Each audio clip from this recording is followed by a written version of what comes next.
বাংলাদেশে সদ্য অনুষ্ঠিত জাতীয় নির্বাচনের ফলাফল যেন এক বাস্তবতারই বিস্ময়কর প্রতিচ্ছবি।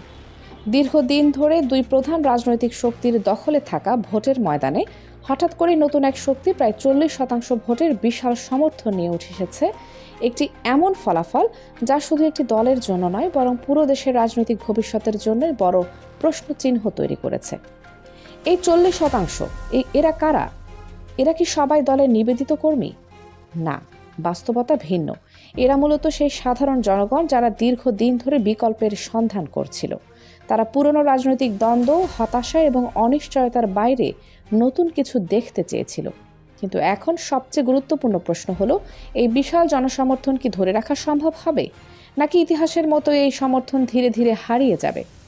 রাজনীতির সবচেয়ে কঠিন কাজ ভোট পাওয়া নয়, বরং সেই ভোট ধরে রাখা। কারণ ভোট একটি মুহূর্তের সিদ্ধান্ত, কিন্তু সমর্থন একটি দীর্ঘমেয়াদী সম্পর্ক। বিশ্লেষকরা বলছেন, এই সমর্থন ধরে রাখতে হলে দলটিকে তাদের পুরনো কাঠামোর বাইরে এসে একটি অন্তর্ভুক্তিমূলক রাজনৈতিক শক্তিতে রূপ নিতে হবে। শুধুমাত্র আদর্শিক বা দাওয়াতি কর্মকাণ্ড দিয়ে আজকের প্রতিযোগিতামূলক রাজনীতিতে টিকে থাকা সম্ভব নয়। প্রয়োজন সমাজের প্রতিটি স্তরের মানুষের সাথে সরাসরি সম্পর্ক তৈরি করা। প্রথম এবং সবচেয়ে গুরুত্বপূর্ণ কাজ হতে পারে দেশের আলেম সমাজকে একটি সমন্বিত প্ল্যাটফর্মে নিয়ে আসা। বাংলাদেশে বিভিন্ন ধারার ইসলামিক চিন্তাধারা রয়েছে, দেওবন্দি, আহলে হাদিস, সুন্নি এবং আরও অনেক মতাদর্শ। এতদিন এই বিভক্তি রাজনৈতিক দুর্বলতার বড় কারণ হয়ে দাঁড়িয়েছিল। কিন্তু যদি একটি সার্বজনীন প্ল্যাটফর্ম তৈরি করা যায়, যেখানে মতের পার্থক্য সত্ত্বেও সবাই রাজনৈতিক ঐক্যে যুক্ত হতে পারে, তাহলে সেটি একটি শক্তিশালী ভিত্তি তৈরি করতে পারে। দ্বিতীয় বড় চ্যালেঞ্জ, নারীদের অংশগ্রহণ নিশ্চিত করা। বর্তমান বিশ্বে কোনো রাজনৈতিক শক্তি নারীদের সক্রিয় অংশগ্রহণ ছাড়া টেকসই হতে পারে না। একটি নতুন, উন্মুক্ত এবং আধুনিক নারী প্ল্যাটফর্ম তৈরি করা যেতে পারে, যেখানে সমাজের সব শ্রেণী ও পেশার নারীরা যুক্ত হতে পারবেন। একজন গৃহিণী, একজন শিক্ষক, একজন চিকিৎসক কিংবা একজন কর্পোরেট কর্মী, সবার জন্য সমান সুযোগ থাকতে হবে। এই প্ল্যাটফর্ম হবে একটি রাজনৈতিক সংযোগ কেন্দ্র, যেখানে নারীরা তাদের অধিকার, সমস্যা এবং ভবিষ্যৎ নিয়ে সরাসরি কথা বলতে পারবেন। এরপর আসে সবচেয়ে গুরুত্বপূর্ণ ক্ষেত্র, ছাত্র রাজনীতি। বাংলাদেশের প্রতিটি বড় রাজনৈতিক পরিবর্তনের পেছনে ছাত্র সমাজের ভূমিকা ছিল অত্যন্ত গুরুত্বপূর্ণ। তাই একটি নতুন ধরনের ছাত্র সংগঠন তৈরি করা হতে পারে, যা হবে সম্পূর্ণ রাজনৈতিক এবং অন্তর্ভুক্তিমূলক। এখানে ধর্ম, লিঙ্গ বা সামাজিক পরিচয়ের ভিত্তিতে কোনো বাধা থাকবে না। কারণ আজকের তরুণরা শুধুমাত্র আদর্শ নয়, তারা সুযোগ, উন্নয়ন এবং ভবিষ্যতের নিশ্চয়তা চায়। রাজনীতির আরেকটি গুরুত্বপূর্ণ বাস্তবতা হলো সংগঠন। একটি রাজনৈতিক দল তখনই শক্তিশালী হয় যখন সমাজের প্রতিটি স্তরে তাদের উপস্থিতি থাকে।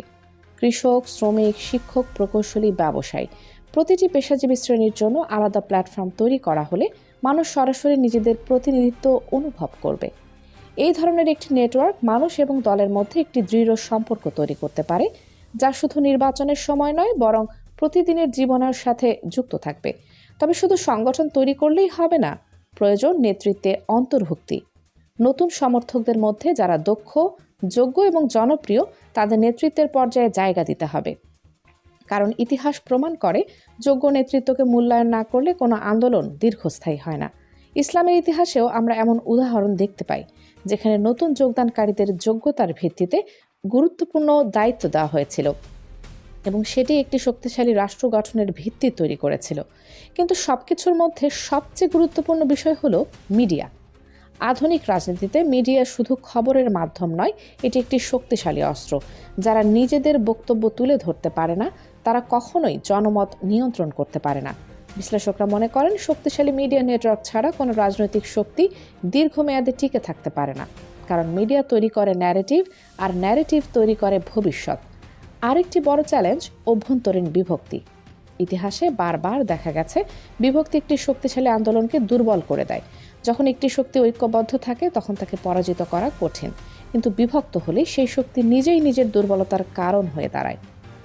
বাংলাদেশের রাজনীতিতেও এই বাস্তবতা নতুন নয়। আজকের পরিস্থিতি একটি গুরুত্বপূর্ণ মোড়ের সামনে দাঁড়িয়ে আছে।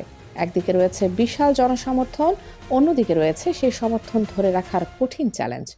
প্রশ্নটি এখন খুবই স্পষ্ট, এই সমর্থন কি একটি টেকসই রাজনৈতিক শক্তিতে পরিণত হবে, নাকি এটি শুধু একটি ক্ষণস্থায়ী ঢেউ হয়ে ইতিহাসের পাতায় হারিয়ে যাবে?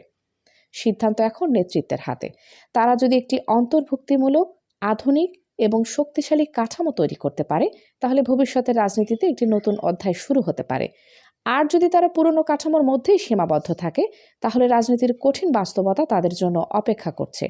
কারণ রাজনীতিতে সুযোগ একবার আসে, কিন্তু সেই সুযোগ কাজে লাগানোই আসল পরীক্ষা। বাংলাদেশের রাজনীতি এখন একটি পরিবর্তনের দ্বার প্রান্তে। এই পরিবর্তন ইতিহাস তৈরি করবে নাকি ইতিহাসের আরেকটি হারিয়ে যাওয়ার সম্ভাবনায় পরিণত হবে, সেটাই এখন দেখার বিষয়।